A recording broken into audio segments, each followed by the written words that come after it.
Hey, welcome to How to Build Your Own Home. This is a new home that I've just completed here, and I wanted to give you a couple of things about this home.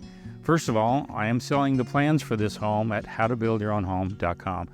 A lot of people have been asking about this house, the plans. There's two things you should know about this. You know that I talk about stages.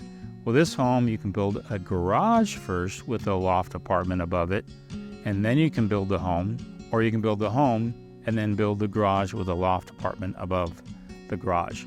So it has that option. So when you buy the plans, it comes with both of those attached as a full plan. So if you go to a permitting office, you could say we're just doing the home, we're not doing the garage, or you're good doing the garage and not doing the home.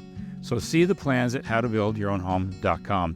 Other things about this home, it's a home for a very small footprint.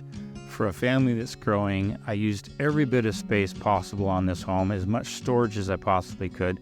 All my heating and air is with inside conditioned space. The roof is a 100-year aluminum shingle roof, one of my favorite roofs I put on. This family and their kids will never have to touch this home. It's going to be that lasting of the home. We put it on about almost a third of an acre. It's got 2 bedrooms upstairs with a bathroom upstairs, walk-in closets upstairs. My mechanical is upstairs, main master on the main level, laundry on the main level, and again pantry and a lot of the other nice little touches we did, plus some bump-out windows. So take a look at this home. Again, it's for sale at howtobuildyourownhome.com.